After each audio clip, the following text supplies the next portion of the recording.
Okay, I swear to God, I just finished recording the outro for the last video. Super awesome. I was super excited that this thing moved. And I was like, I'm gonna drive around my house a little bit, on my carpet. Let me show you where we're at currently. Not very good. We're currently now missing a wheel. I accidentally ran it into this vacuum and the wheel kind of went like this. And it seriously just straight up sheared the plastic off. Now I can go through and reprint another one of these. It really is not an issue. However, it's a good thing to know. And 3 minutes after having this thing work, it broke. Okay, so I'm outside today with the lawnmower. Here it is. We're gonna be testing it in the grass, and we're also gonna be testing it on the cement just to see how it does and to see if it is gonna be good.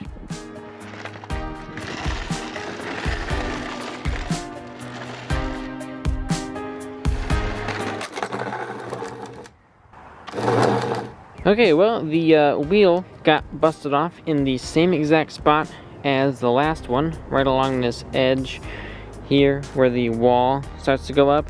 So I think this is going to need to be redone and redesigned to have some ribs or something like that, because I think the 16th wall is just a little bit too thin for the outdoors.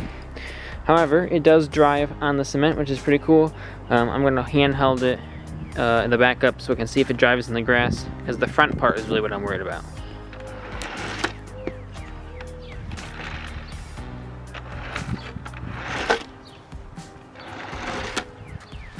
Okay, so if you notice, the front clearance here, there is none. It just runs right into the grass, and it has a lot of problems driving in the grass with these 2-inch wheels here.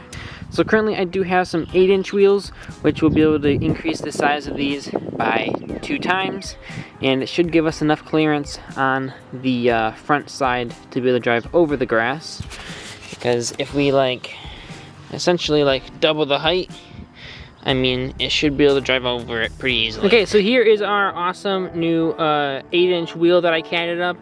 Very simple. It just has a couple of spokes, and on the inside, if you can see that, it matches the plastic Versa hub is what it matches.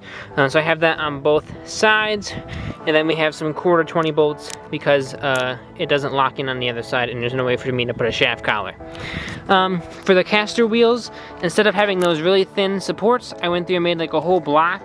That way it won't break, hopefully, and it'll hopefully be a little bit stronger. Now before this, I did go and push it through the grass a little bit to see if it would work. Out there where the grass is shorter, it definitely works, but up here where the grass is really tall, it has a hard time. So let's turn on the motors and we'll see how it works.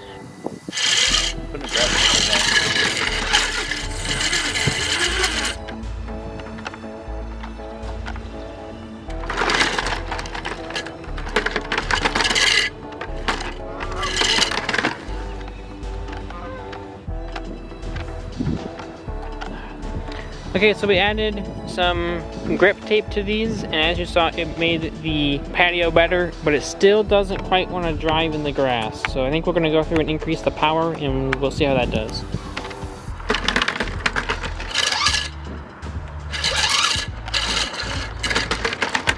I don't know, this cement, these blocks are the right thing to put on.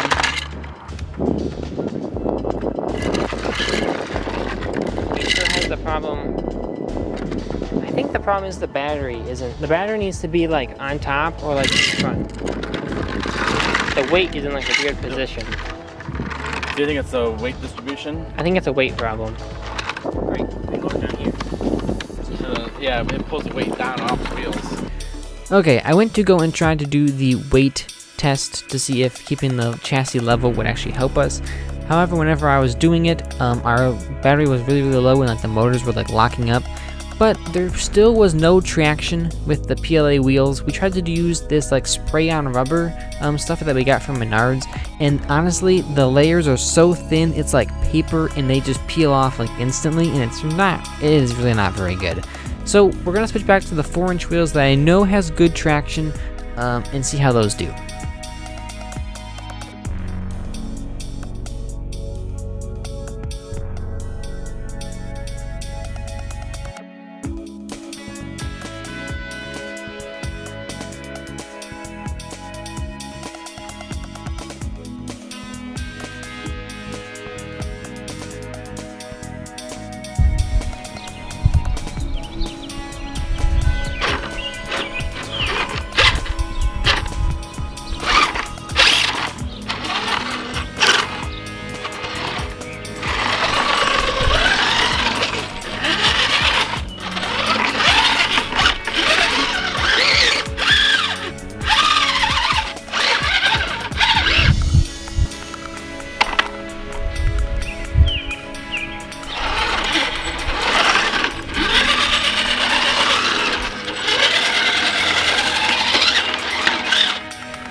Okay, I know, this is not the ending that we wanted. By the end of episode 7, you would think we'd have a moving chassis in the grass and stuff like that. This series has been kind of slow, I understand, but listen, we've tested out our theory. We have a sort of a good torque gear reduction that should be able to work. I actually am going to go ahead and buy a Falcon 500 and also go through and buy some of like the metal gears and the metal shafts and stuff like that for the next test. And we're going to try and put the gearbox on the inside. That way you don't have all of this cantilevered outside and having like leverage and everything. If it doesn't feel very strong. But to take a break from this, I'm kind of tired of working on the lawnmower and not having any success.